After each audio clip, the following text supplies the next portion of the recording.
cyane. Praise be to God. Reka dusuhuzanye turambuye ibiganza. Let us greet Haleluya. one another with a show of the hands. Reka mbanze mbibwire. Let me first tell you who I am. Ndi umupasiteri kuva mu gihugu cy'u Rwanda. I am a pastor from Rwanda. Amazina yanjye nitwa Ndizeye Charles. His name is Richard Charles. Nkaba ndi umupasitori Mwitorero ry'Adeperi. He is a pastor in the church of ADEPR. Aho nari nyoboye itorero ry'akarere se cyangwa Adeperi muri Ruhengeri yose. At that place he just said. Hanyuma ndino kubera naje kwivuza. He is in this place because he came to the hospital. Ngeze ino bampa imiti yo kunywa amezi 3. And he has been given drugs for 3 months. Namwera ino kugira ngo nakurikize neza. And he stayed throughout the 3 months. None rero ayo mezi 3 yarashize. The 3 months are over. Ngomba gutaha ejo. He is supposed to go back home tomorrow. Saba icyangombwa cya COVID kuva kuwa 5 kuwa 6 ntibizakunda. But he could not get the COVID-19 papers required. Bambwira yuko ari connection yapfuye. There was a problem with the system. Bambwira nijoro bituma rero nzinduka ku kibuga cy'indege kugira ngo ariho nje kubikorera. He was informed at night, and in the morning he went to the airport to do all those things. Niyo mpamvu twahanye gahunda ko ndi bugera hano saa 6 na pasiteri. That is why he promised to be here by 12. Imana ishimwe rero ko basanze mu rusengero. He is glad to find you in the church. Kandi mumeze neza. Looking good. Muririmbira Imana. Singing for the Lord. Biranejeje cyane. It makes his soul very happy. Reka dusome ijambo ry'Imana ariryo tuganira. Let us read the word that we shall share about today. Turebe mu butumwa bwiza bwa Matayo. The gospel according to Matthew. Ibice 13. And chapter 13. Turahera ku murongo waho wa 18. From verse 18. Ubutumwa bwiza bwa Matayo ibice 13 duhere ku murongo wa 18. The gospel according to Matthew chapter 13 from verse 18. Dusome mu izina rya Yesu. And we read in the name of Jesus. Nuko nimwumve umugani w'umubibyi. Uwumva wese ijambo ry'ubwami ntarimenye. Umubi araza agasahura ikibibwe mu mutima we. Uwo ni usa n'izibibwe ku kara. Kandi usa n'izibibwe uwo ni usa n'izibibwe mu nzira. Kandi usa n'izibibwe ku kara. Uwo ni we wumva ijambo uwo mwanya akaryemera anezerewe. Ntagire imizi muri we maze agakomera umwanya muto. Iyo habaye amakuba cyangwa kurenganwa azira iryo jambo uwo mwanya biramugusha. Kandi usa n'izibibwe mu mahwa uwo ni we wumva ijambo maze amaganya y'iyi si n'ibihendo by'ubutunzi bikaniga iryo jambo ntiryere. Kandi usa n'izibibwe mu butaka bwiza uwo ni we wumva ijambo akarimenya akera imbuto umwe 100 undi 60 undi 30. Amen. Amen. Ndashaka ko tuganira kuri iri jambo. I wanted to share on this word. Uyu ni umugani Yesu yaciriye abantu. It is a parable Jesus gave to the people. Kandi ni umugani usa nkaho ari wo mugani watangiriye iyindi migani yose. And it seems to be one of the first parables of Jesus. Kugira ngo mwese mu bumbe za Bibiliya tuganireho nimugera mu rugo murongera musome nta kibazo. Kindly close all your Bibles. You will continue when you get back to your homes. Uyu mugani This parable niwo mugani Yesu yatangiriyeho aca imigani. was the first parable that Jesus gave. Kandi iciza cyawo ni umugani yavuze arongera arawusobanura. And the goodness about it is that he gave parable and still explained it. Nukuvuga muri makeya ni umugani woroshe gusobanura. In short, it is very simple to understand. Urisobanuye. You can understand on your own. ubisomye wenyine wakumva icyo ushaka kuvuga. When you read on your own, you can understand what it says. nta n'icyo ndi bwongereho ndavuga uko Yesu yawusobanuye. There is nothing much I'll say, but I'll repeat on what Jesus said. ariko iyo usomye neza But when you read it correctly, usanga ufata abakristo mu byiciro bine. and you find it classifying Christians into 4 parts. ni ukuvuga ngo hano twese uko duteranye hano It means just like we are here, turimo ibyiciro bine by'abakristo. we are in 4 groups of Christians. icyiciro cya mbere, cya kabiri, cya gatatu, cya kane. The first, second, third, and fourth.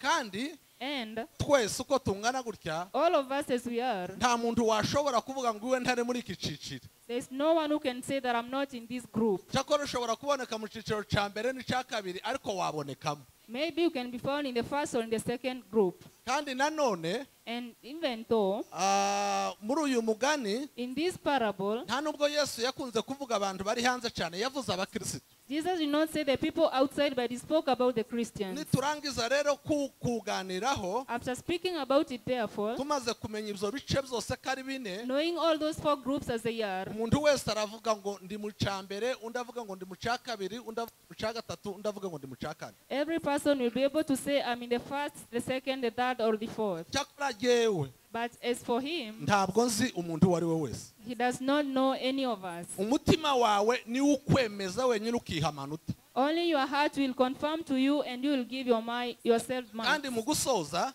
And as we conclude, ndaje kubabaza ibibazo bitandatu, I will ask you 6 questions. kandi mbahereze mikorofone munsubize And I'll give you the microphone, you answer, kugira ngo icyo cyigisho tuje kucumva neza. so that you can understand the teaching very well. bishatse kuvuga yuko rero I want to say, therefore, kuko uno munsi ndi mwarimu, because he's the teacher today, umuntu urangara niwe ndibaza ikibazo cya mbere. if you are not keen, you are the first person he will ask. usinzira niwe ndibubaza ikibazo cya kabiri. The one who will sleep will be the one to be asked the second usakuza niwe question. ndibubaza ikibazo cya gatatu. The noisemaker, the third question. uwongorerana niwe ndibubaza icya The kane. one whispering, the fourth question. kandi ndamuha mikorofone kugira ngo aje gusubiza. And we will give you the microphone so that you can answer us. ariko mwese nimukurikira. But may you all follow kindly. ntabwo nkurikiza ibyo ndabaza gusa munsubize. I will not ask as I said, but I will ask and you answer. bibiliya rero iravuga ngo The Bible says, therefore, umubibyi yasohoye imbuto. the sower planted the seeds. mu rurimi rwacu rwo twumva neza, kubiba bitandukanye no gutera. In a language that you all understand well, sowing is different from planting. hariho kubiba, There is the sowing hariho no gutera. and the planting. ibigori ushobora kubitera, You can throw away the maize ugatora isuka ugacukura ugashyiramo ikigori. and you take the axe and put it in the soil. n'ibishyimbo ni uko, Same to the beans. n'ibirayi ni uko. Same to the potatoes. ariko amasaka But the wheat, iyo urabiba you sow the wheat. utegura umurima, You prepare your field, warangiza kuwutegura and after the preparation, ukazana ayo masaka ukabiba. you bring the wheat and you sow. mu rundi rurimi rwumvikana ugagenda ushahira.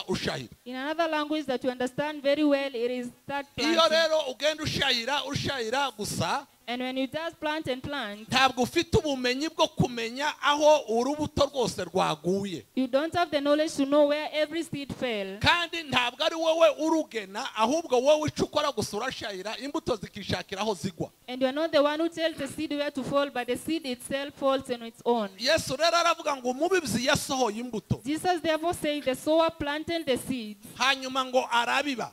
and then he sowed. ntabwo yateye ahubwo yabibye. He did not plant, but he sowed. yesu arasobanura ngo umubibyi ni uvuga ijambo ry'Imana. Jesus explains that the sower is the one who says the word. yewe pasiteri uhagaze hano mvuga ndi umubibyi. As the pastor standing before you, he is the sower. imbuto mbaye mbiba ni ijambo ry'Imana. And the seed is planting is the word of God. umurima izo mbuto zigwaho ni umutima wawe. And the field that the seeds fall on is your heart.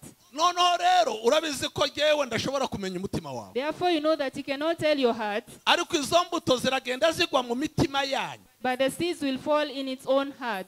uko ziri bugwemo rero nibyo tugiye kwiga. And however they fall is what we are going to say. icyiciro cya mbere The first cy'abakirisitu the first group of Christians, ngo ni imbuto zaguye mu nzira. they are the seeds that fell on the wayside. ni ukuvuga ngo uwo murima yari kwabibamo harimo n'inzira. It means that in that field there was a way. agenda ashayira imbuto ziragenda zigwa mu nzira. And as he was sowing, some fell in the...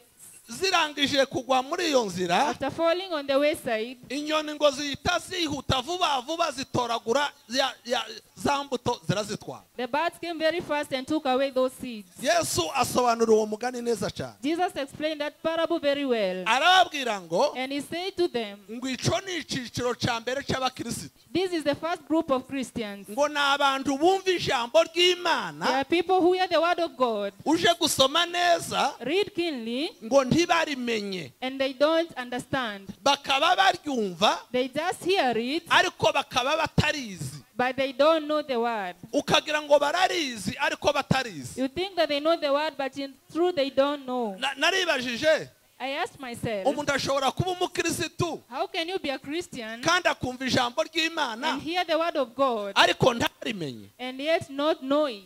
ukagira ngo ni umukirisitu rwose, You think that is a Christian after akaza all. akaja mu materaniro He comes to the services, ariko bavuga ijambo but ry'Imana when they speak about the word of God, ntarimenye. he does not know it. aho niho muca akarongo ngo ntarimenye. That is what you underline. He does not know the word.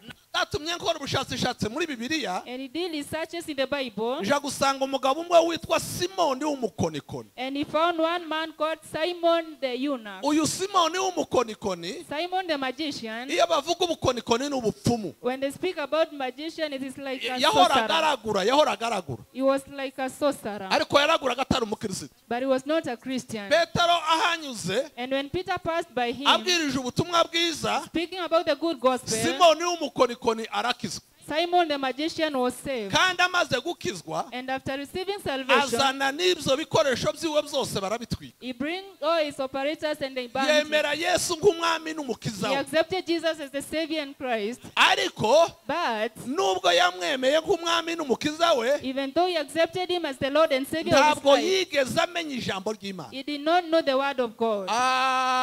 bukeye And then after that, Petero bagarutse when Peter came back babwirije ubutumwa bwiza, and having spoken the gospel, basengeye abarwayi, praying for the sick, abarwayi bahagurutse, and the sick were being healed abarwayi bakize, and being healed as well, Simoni w'umukonikoni arahaguruka, Simon the magician stood up asanga ba Petero aho bari bacumbitse, and he came to Peter where he was, arababaza ngo and he asked them, mwambabariye can you please forgive me, nkabaha amafaranga and I give you some money, nanjye mukampereza kuri iryo jambo ry'Imana n'impano y'Imana nanje akayitahana. and then you can give me to some of those gifts of the Lord that you have. Petero ngo aramwitegereza cyane, Peter looked at him keenly, kandi Petero yabaga yuzuye umwuka w'Imana cyane. and Peter was always full of the Holy Spirit. aramwitegereza He cyane. looked keenly at him. iyo umuntu yuzuye umwuka When a w'Imana person is full of the Spirit of God, ashobora kukwitegereza they can look at you keenly akakurondora. and make you known. Petero aramubwira ati warakijijwe Peter told him, you've been saved, ariko ntiwigeze umenya ijambo ry'Imana. but you never came to know the word of God. Fana ifeza zawe aha, Go away with your money, kuko impano y'Imana ntizigwa. because you cannot buy the gift of the wowe Lord. utekereza yuko impano y'Imana igurwa You amafaranga. think that you can buy the gift of the Lord with money? Simoni ngo arahunga, And Simon went away. arirukanka, He ran away. asaba n'imbabazi ati mumbabarire, And he asked for forgiveness. nari nzi yuko ijambo ry'Imana barigura, And he said that I thought you can buy the word nari of nzi God. yuko impano y'Imana bayigura. I thought that you can buy the gift of the Lord. noneho ndibaza muri kino gihe cya none, And I asked during these times, ese ntihaba hariho abantu baza bagurisha impano zabo? can there be people who still sell their gifts? Bizashoboka se? Is it possible? akakubwira ati nzasengera umwana wawe iminsi 3, He will tell you, I'll pray for your child for 3 days, ariko banza ushire ibihumbi 100 hano, but please bring 100,000. urabanza ushirire $100 hano, nanje mfata ibihe byo gusenga. You will give me $100 and then I'll pray for you. ese uyu muntu murabona ari mu kihe cyiciro buri? Do you think what is the group of this person? ntabwo ubona yuko nawe afite tandasa yo kugurisha ijambo ry'Imana? Do you think that he also has the tendency of selling the word of ahubwo God? yagafasha umwanya agasenga, He could have taken time and prayed first, hanyuma umwana yakira cyangwa uwasengeye wenda bakamushira. and after the sick person is healed, they can come and ariko say ubu thank ngubu you. basigaye bavuga ati mfite nimero ya mobile money cyangwa se Airtel muyoherezeho, But nowadays people speak about M-Pesa, send money to my mo number. cash ndayifite mubanze muyoherezeho. I have some old cash, please first send some money. ndabona mpaguruke. And then I will stand and come. Hari umuririmbyi nigeze ntumira There's a singer that he sent for one day. yaririmbaga neza cyane kandi nkamukunda. He was a good artist and he loved me. Noneho ntegura igiterane ndamutumira. He prepared a congregation and invited Arambwira me. ati mbere yuko mpaguruka And he told, before I come, urabanza wohereza aya mafaranga kuri telefone yanje mboneze. you will first send this amount of money to my number and then I'll come. Nahise mubwira ngo fana ifeza zawe aho ngaho. And I told him, go away with your Kuko money. iyo mpano y'Imana ntabwo ari iyo gucuruza. Because that gift of the Lord is not for sale. Ahubwo wari kuza ugakora igiterane Even you are to come first, nanjye nkaguha amafaranga and yo then kugushimira. I'll give you the money as a thanksgiving token. Bitije nuko abakirisitu banezerewe. According to all the Christians are Aba happy. bantu rero turabafite. These people, therefore, we still have Niko them. baragenda bica itorero buhoro buhoro kandi bakoresha amafaranga. And slowly by slowly, they are killing the church using their money. Kandi muzababona muyabahereza amafaranga ariko mu minsi itari mikeya bazabasenya ingo zanyu zose. And you will see them, you continue giving them your money, but in a few Kuko days they impano destroy your yabo home. bageraho bakayirambika bagakoresha ubwenge bwabo no gushaka amaronko y'isi. Because the time comes, they no longer use their gifts, but they use their wisdom to look for money. Kuko amafaranga iyo umaze kuyabona Because once you see money, byanga byakunda biragenda bigafata ya mpano yawe igashira. however much it takes, it will come to your gift and it will Kandi be akaba finished. yarashoye ubwenge bwiwe muri ibyo bintu bigatuma noneho atagihinduye ahubwo akazasigara abesha. And because he will have used his wisdom in that thing, it will come a point when he cannot use it anymore. Duheze Yesu icyubahiro cyane. Praise be Hallelujah. to God. Amen. Murambabarira ndi umushitsi ndavuga ntahe I'm very sorry, I'm a guest. I'll speak and go away. kandi ndi umusaza mfite gitoya wenda. He is an old man, maybe with a few days remaining. Ariko abapasiteri bakiri batoya naje nyatangiye ngana ndi munsi y'abari ndagenda mbabwira experience abantu impano y'Imana ntizigurishwa. But among the few young pastors, I'll tell you about my personal experience of how you're not supposed to sell the gift of Nimubona God. impano y'Imana bariko baragenda bayigurisha, When you see them selling the gift of the Lord, uzamenye yuko uwo muntu ari mu ciciro ca mbere. know very well that that person is in the first group. they are speaking Ntabwo about. azi impano y'Imana. He does not know what is the gift of God. Tugende ku ya kabiri. And then come to the second. Groupe ya kabiri The second group of Christians ngo nabumva ijambo ry'Imana are people who hear the word of God, uje kuwasoma neza come and read it well, ngo bakaryumva banezerewe. and they understand it happily. Naratangaye cyane.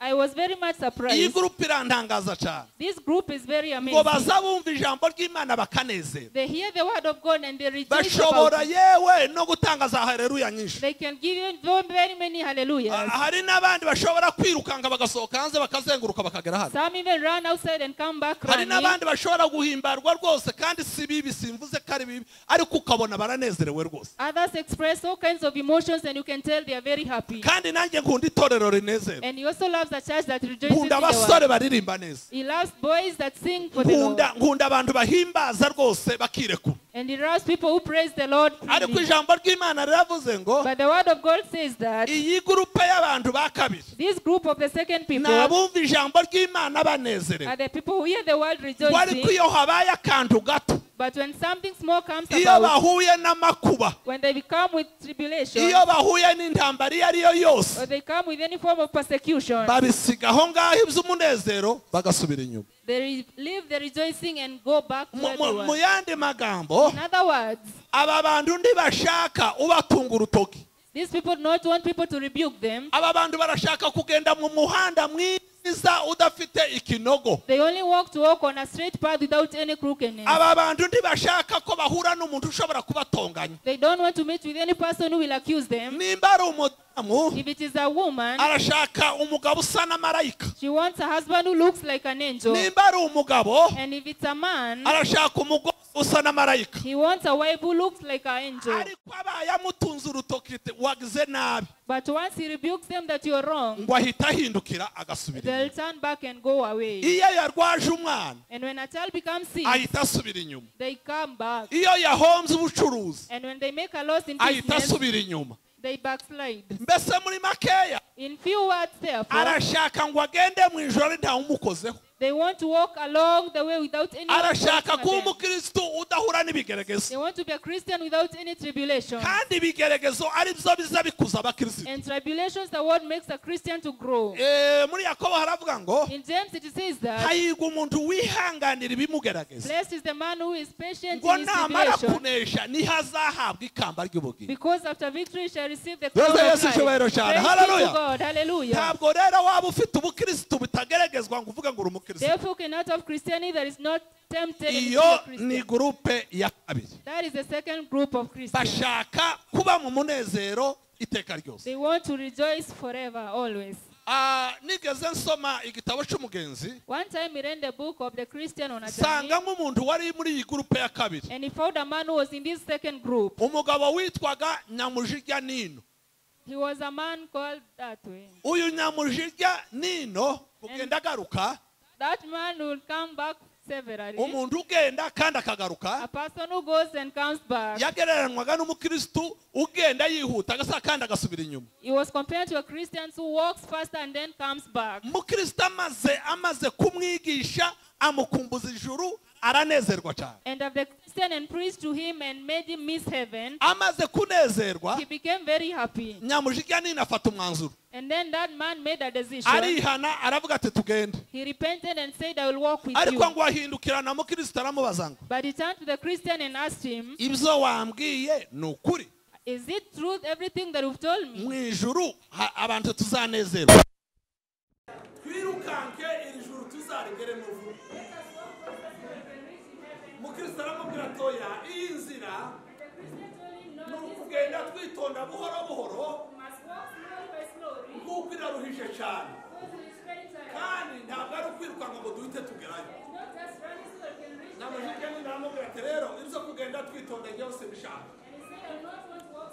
ngo ariruka. Mukristo aramubwira ati ndagusanga imbere nta kibazo. Nyamujirya Nino ageze imbere buhoro ngo nibwo yahuye agwa mu isayo agahinda agasanga. Agwa muri iryo sayo ahahurira n'ibibazo bikomeye cyane. Isayo riragenda riramucagatabisha kumwisha. No, aho gukomeza yambuka kuko yahuye n'ibigeragezo aratangira arahindukira areba inyuma ayisayura agaruka. Igitabo cy'umugenzi kiza kitubwira ngo agarutse ahura na mukristo. Ahuye na mukristo aramubwira ngo ibi ni byo bya bindi wambwira ngo ni byiza. Isayo mbuye naryo nikomeza zahura n'iki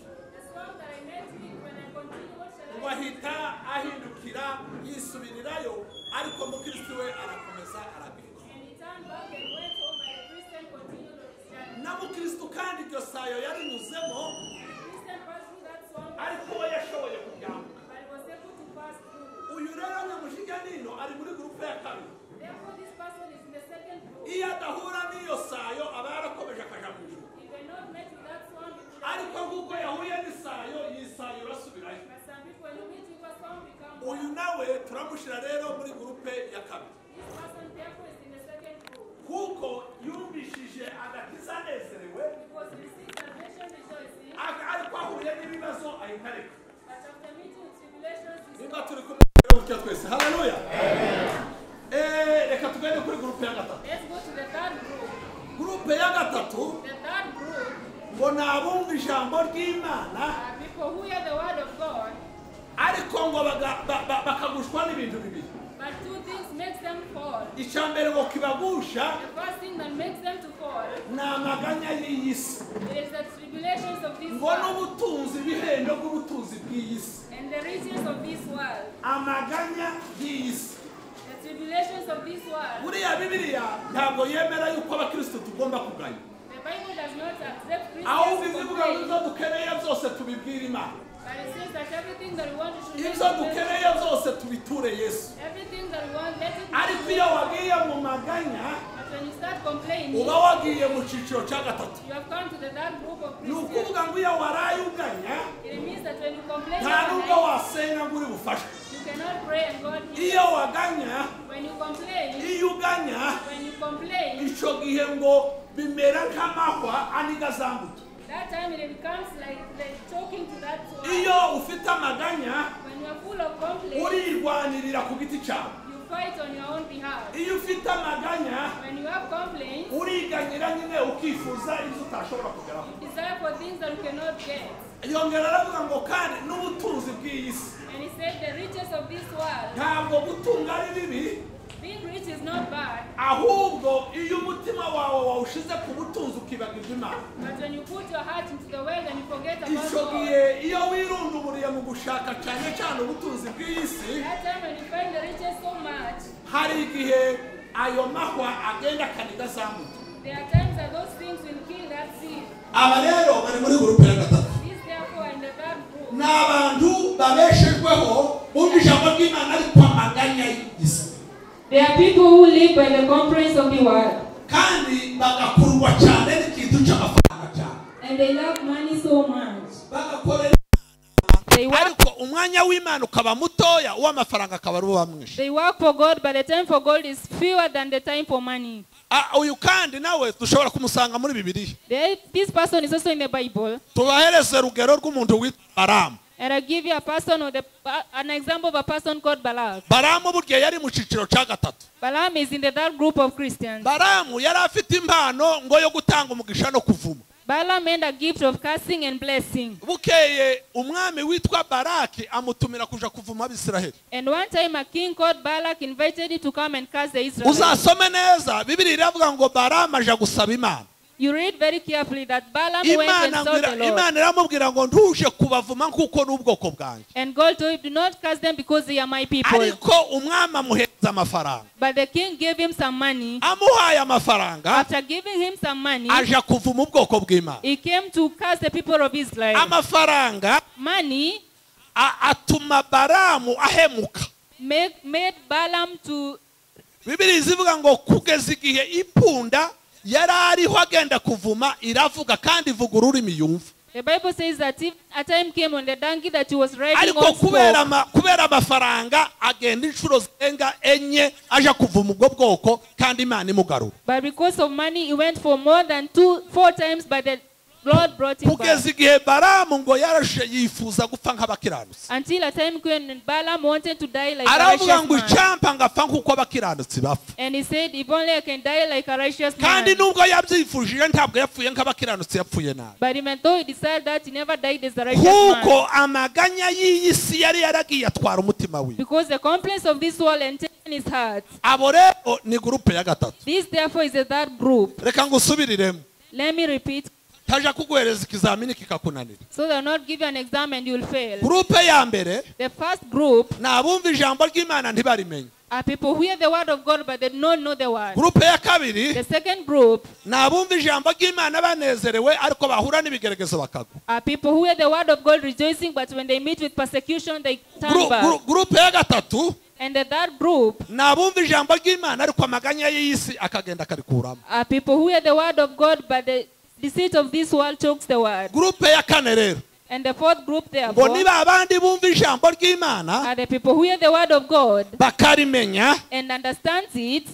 Ngo aho hantu tukarongo cyane. I want you to underline this part very well. Bakarimenya They understand the word kandi ngo bakera imbuto. and they bear fruits. Kandi bagashobora kwera iki? Imbuto. And they bear fruits as well. Bwira mugenzi wawe ngo wera izihe mbuto. Ask your neighbor, which fruits do you bear? Musuhuza umubwire ngo ni izihe mbuto ufite. Greet your neighbor and ask him, which fruits do you have? Kuko iyi gurupe ya kane Because this fourth group ni abantu bera imbuto. are people who bear fruits. Kandi izo mbuto ziragaragara. And those fruits are visible. Byanditse mu Bagalatiya. It is written in Galatians. Reka tuwasome. Let us read Galatians. Ibice bitanu. Galatians chapter 5 22 and verse 22. Abagalatiya ibice bitanu. Galatians chapter 22. Kumve iyi gurupe ya kane Let's hear this fourth group of people. ikibaranga ni iki.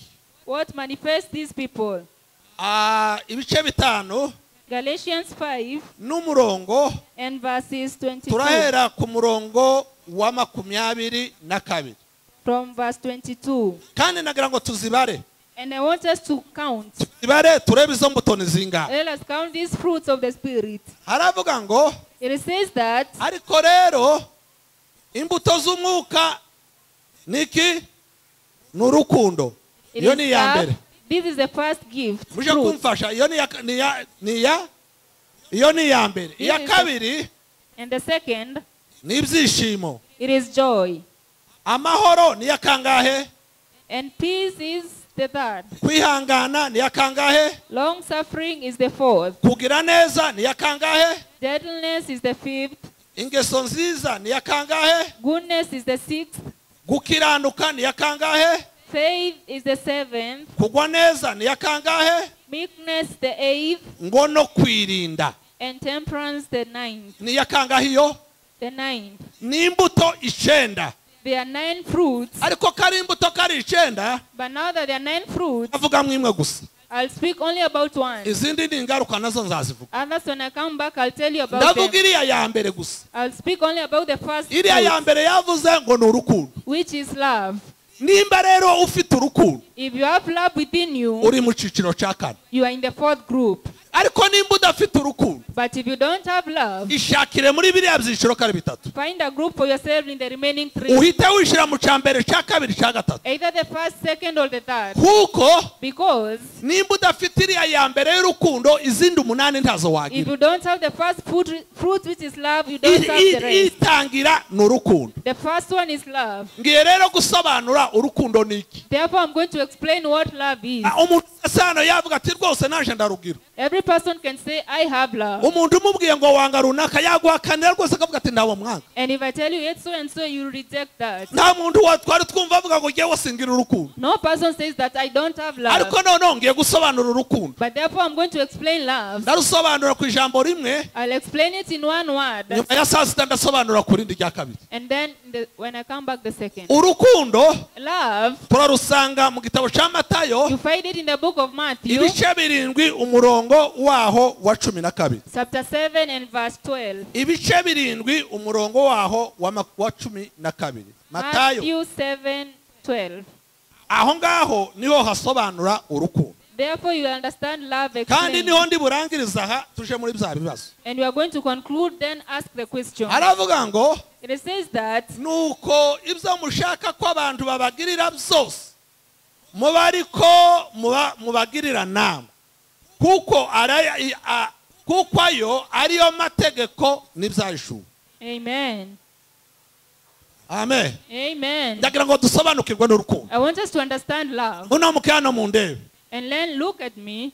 Bibiliya yavuze ngo The Bible says that, nuko ico mushaka ko abantu babagirira byose therefore, whatsoever you want that people aba should ari do byo to namwe you, muhindukira namwe aba ari byo mubagirira. even you to them do those things. Ubwo ngo muzaba mwujuje amategeko yose ndetse n'amabwiriza yose. And that should have fulfilled all the laws and the prophecies. Naratangaye cyane. I was very much amazed Ibyo nshaka ko bangirira that everything that I want them to do to me aba ari byo nanje mbagirira. should be the same things that I do unto Urwo them. ngo nirwo rukundo. And that is love. Yewe nkunda abantu banyubaha. I love people who respect me. Nanjye nkunda nukuvuga ngo nanjye ngomba kubaha abandi. It means therefore you should respect others as well. Hallelujah. Hallelujah. Yesu ashimwe cyane. Praise be to God. Ninde muri mwebwe Who among us wakunda ko bamuvuga nabi? would ask people to speak badly about them? Ugasanga abantu batatu bicaye ahantu barako barakuvuga nabi. And you find 3 people sitting and speaking badly Uyu about muntu you. wakwishima akavuga ati ndashima Imana yuko abantu bariko bamvuga nabi. Who is this person who is saying, thank you be to God that people are Yagaragara speaking agashira badly ukuboko about you? hejuru.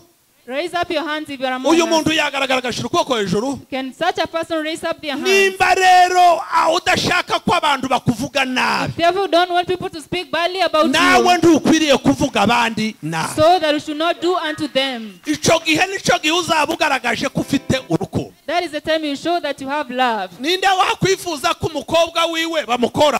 Who can want that your daughter being...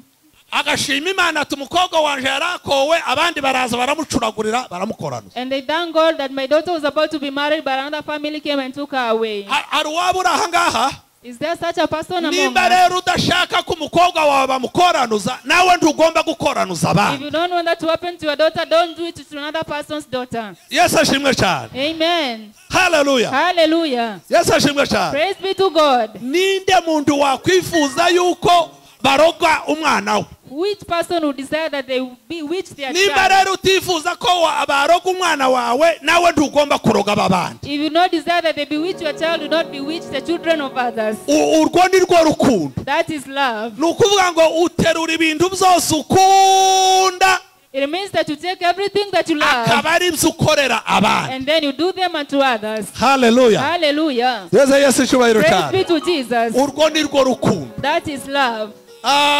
Iyo bavuze ngo umwana wa runaka yabonye akazi, When they say that so and so's child has found a job, ninde wari waza agahagarara agashima Imana ati ndashima Imana yuko umwana w'umuturanyi yabonye akazi? which person has come and stood and said that thank God that the son of so and so has found a job? Nimba rero wifuza ko umwana akazi, If therefore you desire for your child to get a job, ugomba kwishima ko n'umwana w'umuturanyi wawe nawe yabonye you akazi. should rejoice that a child of your neighbor has found a job. Yesu ashimwe cyane. Praise be to Jesus. Ninde wanezerwa yuko umwana wa runaka yaguze imodoka, Who can rejoice that a person's child has bought a car? ukaza ugashima Imana ati umwana wa runaka yateye imbere yaguze imodoka? And you come and thank God that so and so's child has bought Icyo a gihe car. rero nimba wifuza ko umwana wawe yabona imodoka, That time if you desire your child to have a car, nawe ugomba kwifuza ko abandi babona imodoka. you should rejoice when people's children get cars as well. Nimba ubona ko umugore wawe yambaye neza, If you see that your wife is smart, ugomba kwifuza ko n'umugore wa mugenzi wawe nawe yambara you neza. should desire the wife of your neighbor to be smartly dressed as well. Nimba dosiye yawe yihuta cyane yaje kuja hanze, If your case is moving fast and you're about to ugomba leave, kunezerwa cyane yuko idosiye y'umwana wundi yaje hanze. you should rejoice that the case of another person is Nimba moving faster wifuza ko as well. dosiye yawe bayikora vuba vuba ikagenda, If you want your case to be attended uko ni faster, kugomba gusengera abandi ko n'amadosiye y'abandi agenda you should neza. pray for other people so that the cases may be Icyo attended as wifuza well. ko abantu bagukorera, Whatever you want people to do unto you, aba arico nawe ukirengeze it's ugikorera the abandi. same thing that you should do unto others. Tuweze Yesu cyubahiro cyane. Praise be to Jesus.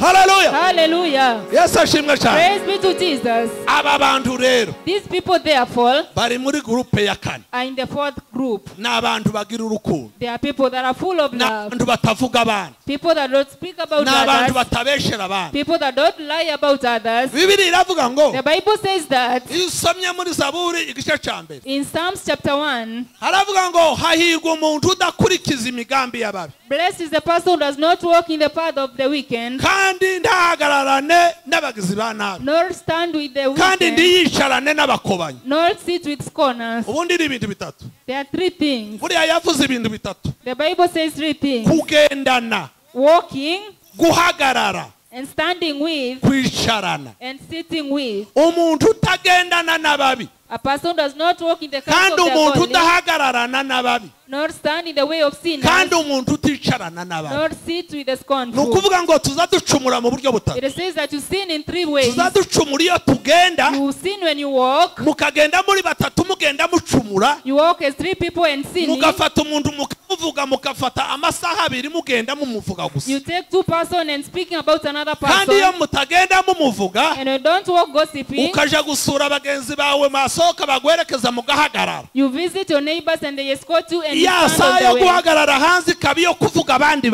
bantu. that time you stand, you're speaking about the rest. Kandi iyo mudahagaze And when you're not sitting, muba standing, mwicaye. you are sitting. Ibyo kari bitatu Those three things as they are, abantu ngo bagomba kubyirinda. you are supposed to protect Ugomba yourself from. kwirinda kugenda uvuga abandi bantu. You should control yourself from speaking about Ugomba others, kwirinda guhagarara uvuga abandi bantu. as well as standing gossiping others, Ugomba kwirinda kwicara uvuga abandi bantu. and stop sitting speaking about Kuko others, nawe ntiwakwifuza guhura n'abantu bagenda bakuvuga. because you don't desire to have people gossiping about Kandi you nta as nubwo well. wakwifuza yuko usanga abantu bahagaze ari wowe baba bavuga. Neither do you desire to find people standing gossiping about Kandi you. nta nubwo wakwifuza ngo abantu ngo aho bicaye ngo ni wowe bariko bavuga. Neither do you desire that people sit and gossip about you. Ubwo nibwo rukundo. That is love. Ibyo ushaka ko abantu bagukorera, Everything that you want people to do unto you, ubirengeze byose ubikora abandi. take them all as they are and do them Yesu to Yesu others. cyubahiro cyane. Praise be to God. Hallelujah. Hallelujah. Yesu ashimwe cyane. Praise be to God. Imana iduheze umugisha. God bless you. Tugiye muri bya bibazo bitandatu. Now we go to the questions. ngiye kubabaza ibibazo bitandatu I'm going to ask you 6 questions. kandi muraja kunsubiza ndabizi And I expect you to answer me. kandi ikibazo And a question nico gituma dusobanukirwa rino somo neza. is what will make us understand this teaching very well. Ikibazo ca mbere, The first question, murabizi ko mwarimu yabaza you know that when a teacher asks, umuntu azashira ukuboko hejuru, you raise your hand if you know the ico answer. kibazo akagisobanura. And you explain that question. Reka nje kubabaza ikibazo ca mbere. Let me ask you the first question.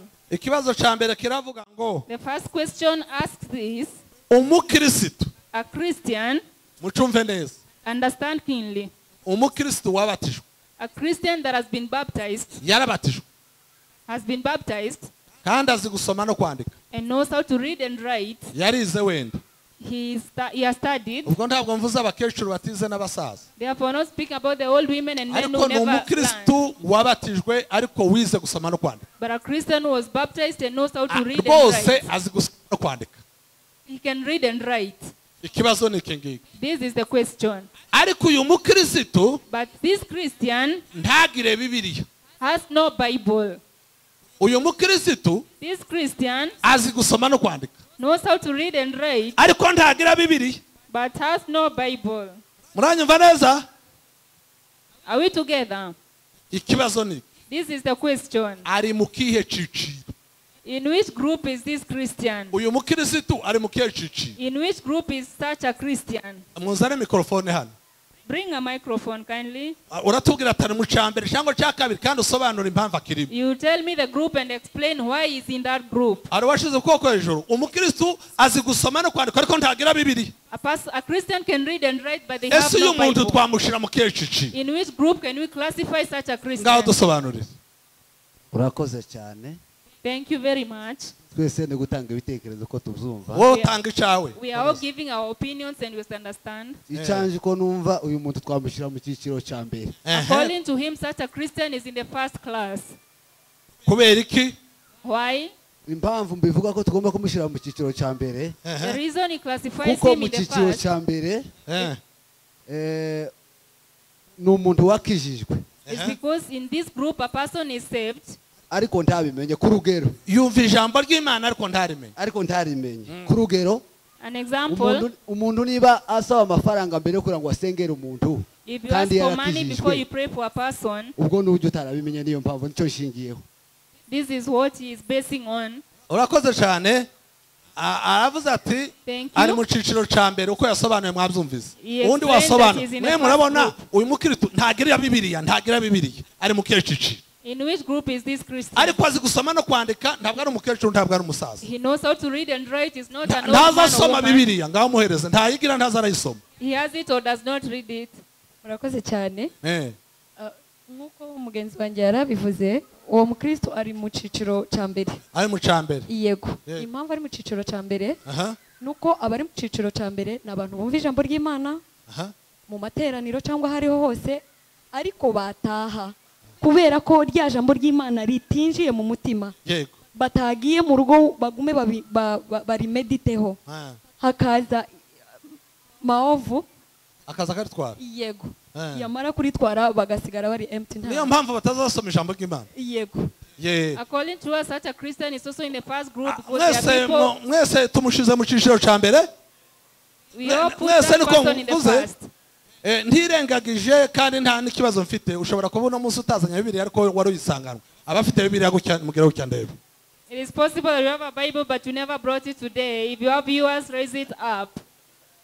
Murakoze cyane, Imana ibaheze umugisha. Thank you and may God bless you. Nukuvuga ngo umukristo utagira Bibiliya aba mu ciciro ca kangahe? It means that a Christian without a Bible is in the first group. Tugende ku kibazo ca kabiri. And to the second question.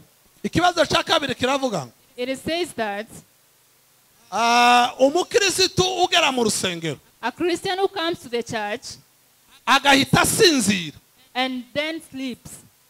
umwigisha akigisha karinda arangiza iwe gusa arasinziriye. The preacher preaches and concludes still sleeping. The Christian sleeping. Umukristo pastor yavuga ngo amen agahita yicura. And when the pastor says amen, that person wakes up. Agasohoka agataha. And they go back home. Uyu muntu twamushira mu kirishiki. In which group is this Christian?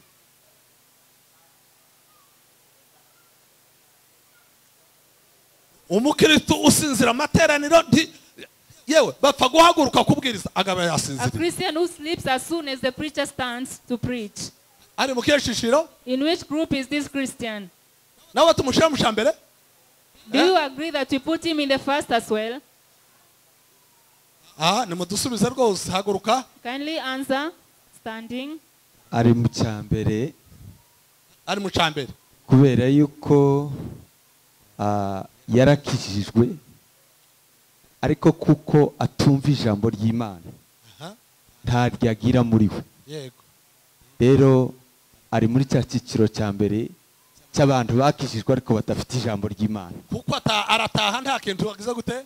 Nta kintu They go yumvise. back home without anything. Urakoze cyane. Ikibazo cya gatatu. Thank you. And to the third question. Umukristo uza mu rusengero. A Christian who comes to the church Guhera mu kwezi kwa mbere akaba yagaza Noheli. from January to Christmas, Nta munsi atarakererwa amateraniro. and there's no day he comes early for services. Igihe cyose nimba mutangira saa 4 iwe azaza saa 5. Every time if you start at 10, he arrives at Agira 11. impamvu zihora zituma akererwa amateraniro. And every day they have reasons that make him late for services. Ubwo nubwo abantu babwiriza gute igihe cyose azakererwa amateraniro. However much they shall speak, he will never come early for Uyu services. mukristo turamushira mu kirishiki. In which group shall we put this Christian?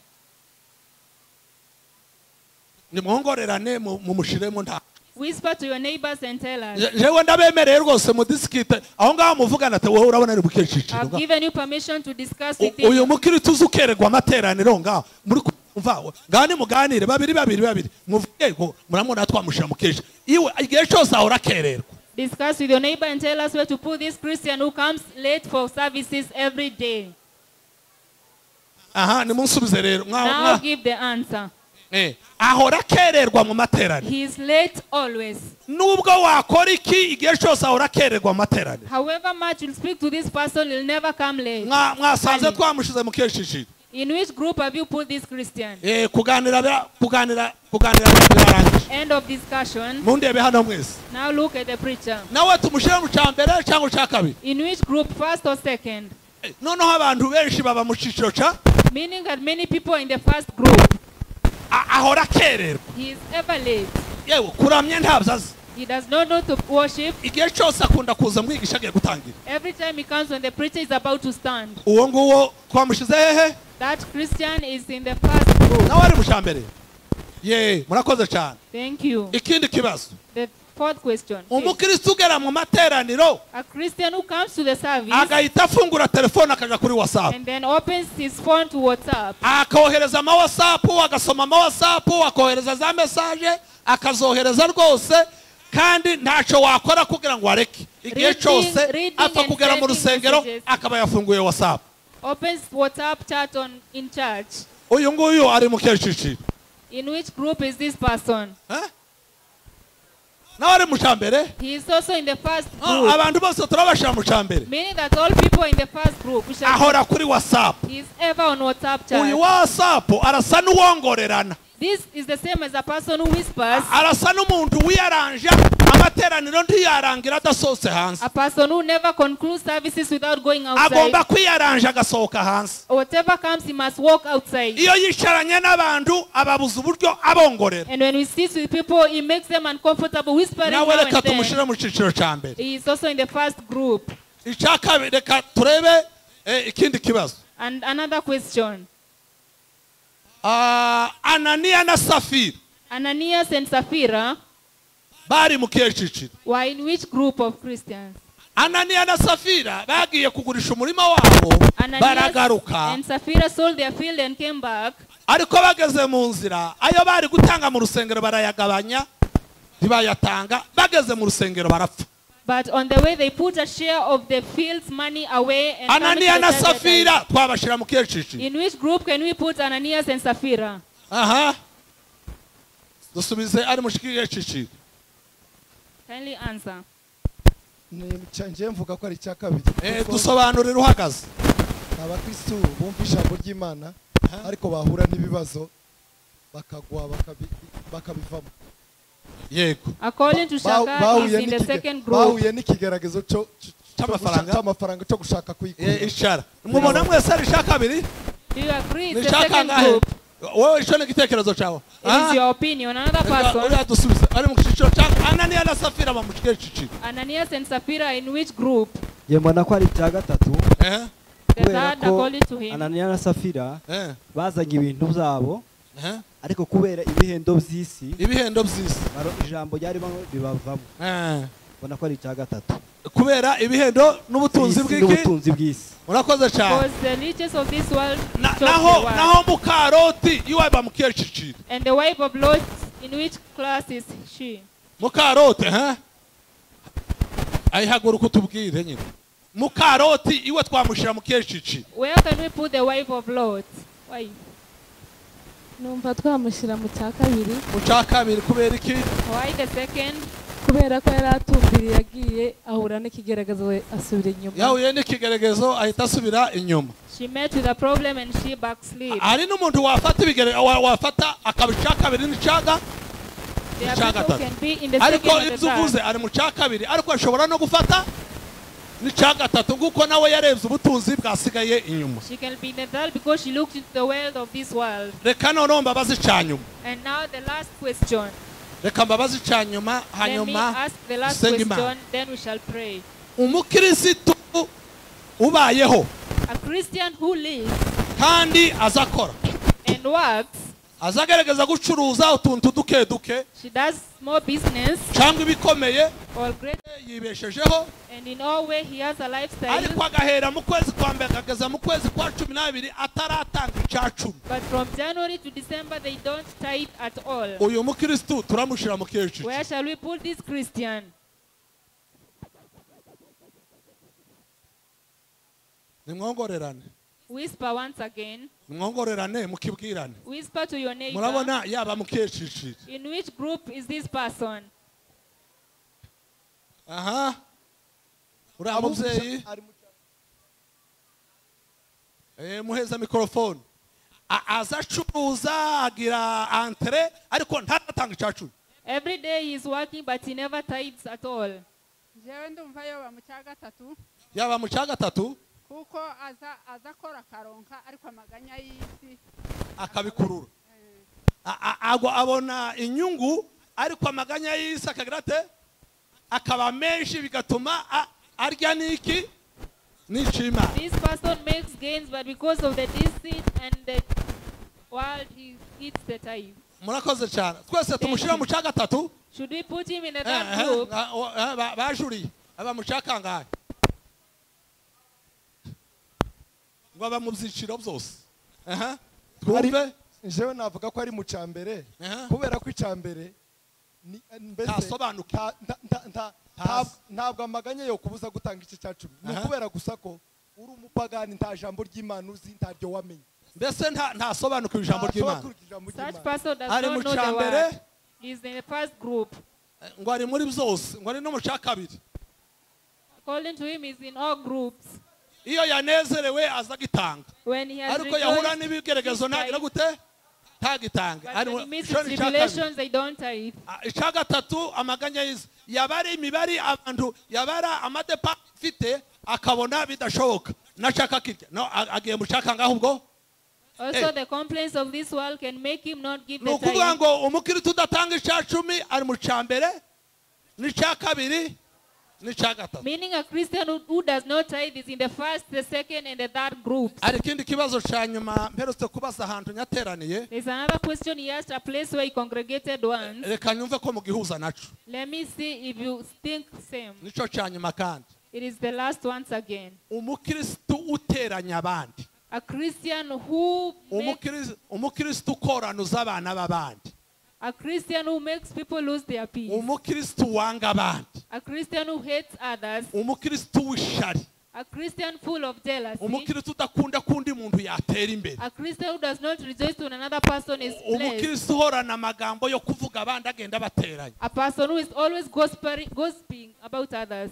Ufite bene ibyo bintu. A Christian with all those things that we spoke about. Mwamubona mu gacece kati buriya nta kindi atuzaniye yaje kuducamo. And when you see that person, you think this is the only thing. Yaba yageze mu rugo rwawe agasiga rwose abateranije na bagenzi bati yakuzane ahora akuzanira amakuru mabi. When they come to your house, they make sure that they leave no peace behind. Uyu mukristo turamushira mu kiyechichi. Where will you put this Christian? Ngose umukristo? Do you think he's not a Christian after all? Urakoze cyane ngose umukristo. Thank you for your opinion. Abari hariya hepfo twamushize mu kiyechichi. In which group are we putting him?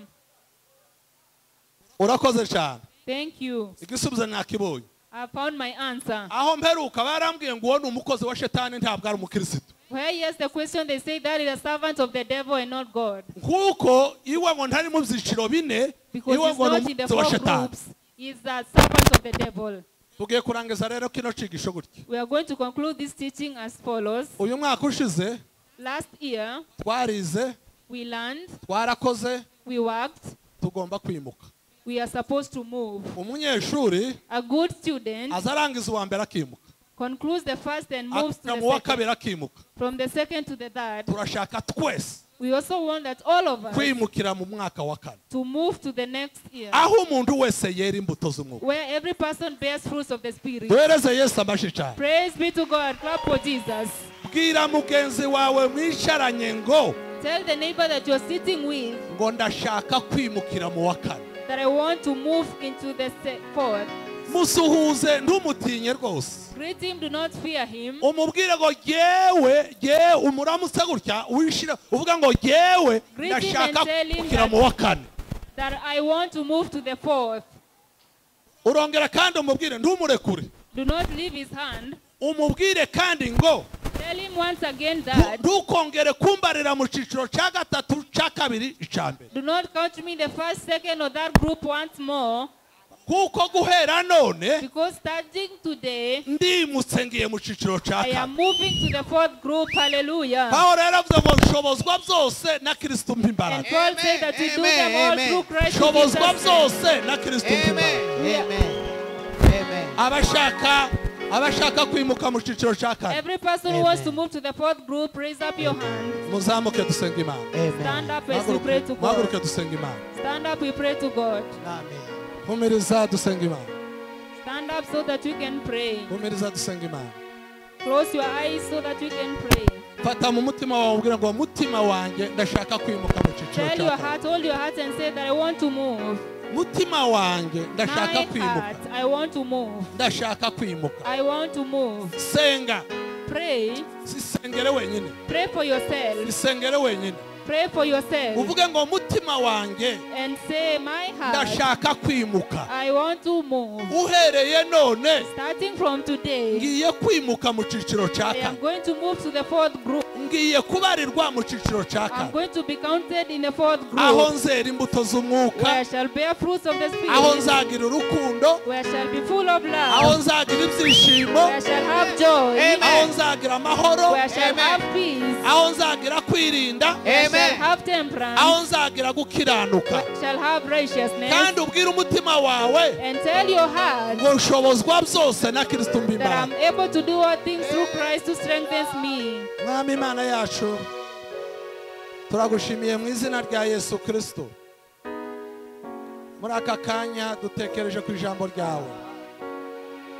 Umuntu wese uhagaze aha akaba ahagurutse arashaka kuba umukristo wumva ijambo ryawe kandi akera imbuto z'umwuka. Ariko ntitwabishobora twenyine. Dushobozwa byose na Kristo duha imbaraga kandi turizera yuko ubidukoreye. Uyu mwaka w'ibihumbi 2022 ubu mwaka wo kwera imbuto y'urukundo, ibyishimo, amahoro, gukiranuka no kwirinda, kugwa neza n'ibindi byose. Uhereye none dusezereye imirimo yose ya Satani kandi dushoboze rwose, duciye bugufi kandi tubabarire ibyatunaniye byose, utwinjize hariya mu mwaka wa 4 twakomerere tuherere imbuto abandi bose bazisorome kuri twebwe, kandi icyo dushaka ko abantu bose badukorera aba ari two natwe tubakorera. Tubisabye w'icyo dushima mu izina rya Yesu Kristo umwami wacu. Amen. Amen. Hembura